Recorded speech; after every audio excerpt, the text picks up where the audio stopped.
Frosty the Snowman, retold by Annie North Bedford.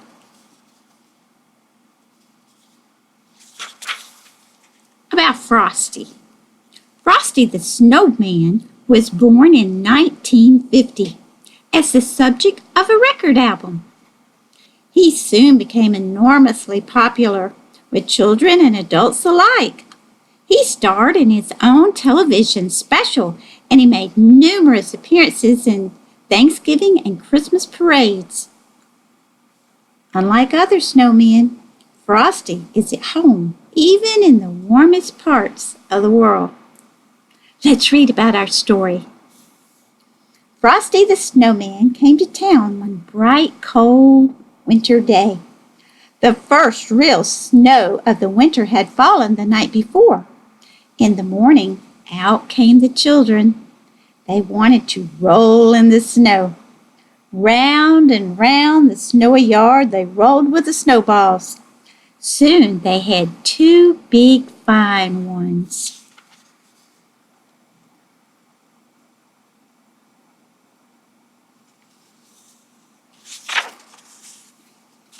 Round and round the yard again. There was a little snowball, just the right size for a snowman's head.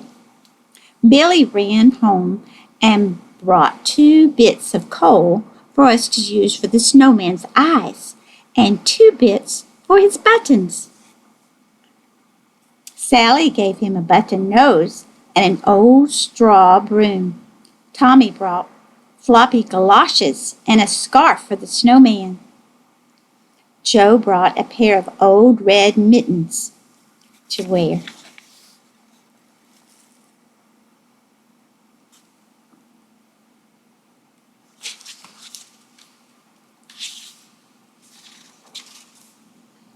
Now he needs a hat, said Sally and Joe. So they began to look around. Sally found an old cap, but it didn't look just right. And Billy found a battered felt hat, but it still didn't seem right. Just then, down the street came the whistling wind, and it blew in a shiny top hat to their feet. "Just what we need," cried Billy and Joe.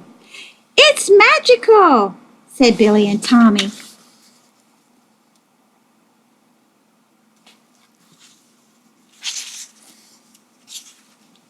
It was Tommy who picked up the shiny top hat, and he put it on the snowman's head.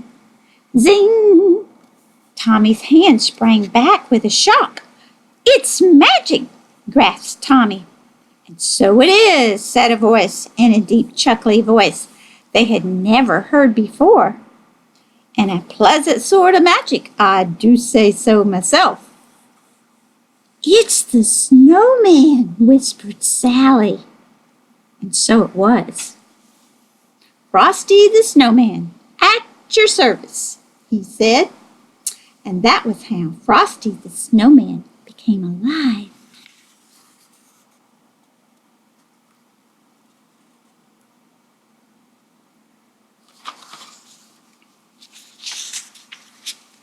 If you've never had a snowman for a friend, you can't begin to imagine all the fun those children had.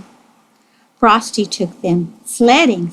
Never had they had their sleds slide so swiftly and so far. Frosty helped them build a snow house and never had the blocks packed so firmly and so well.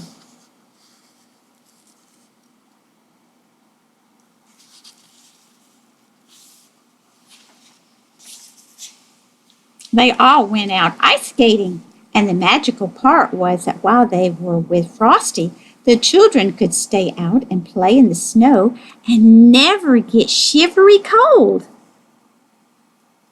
Was it Frosty's warm heart or his magical smile? Whatever it was, they thought it was fine.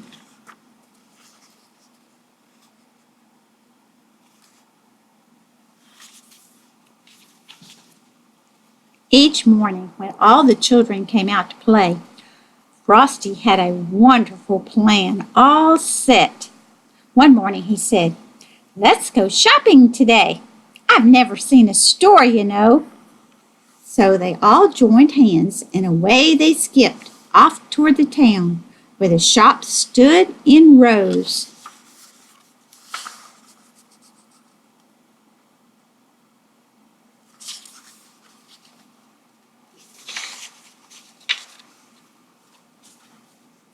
It was fun showing Frosty around.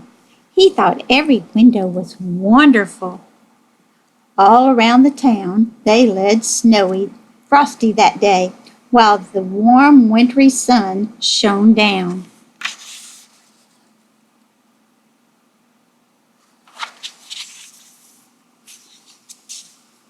Soon they came to a corner, and around the corner came a warm, gusty wind. Off went Frosty's hat, and away went Frosty after it. Then, "Tweet," sang the traffic cop's loud whistle. The children could not follow Frosty because traffic was streaming by, buses and cars and trucks.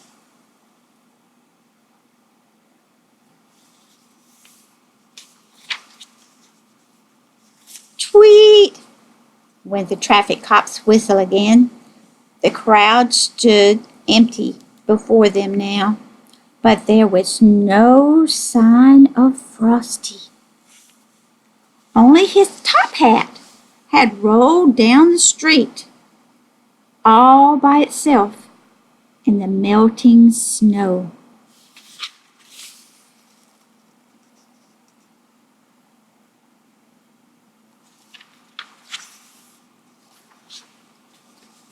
"Mr. Policeman," the children cried, "where has Frosty the Snowman gone?"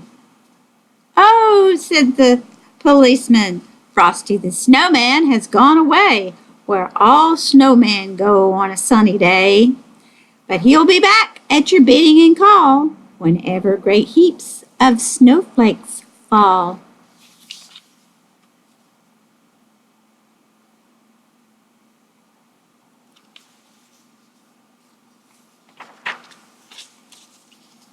And he will.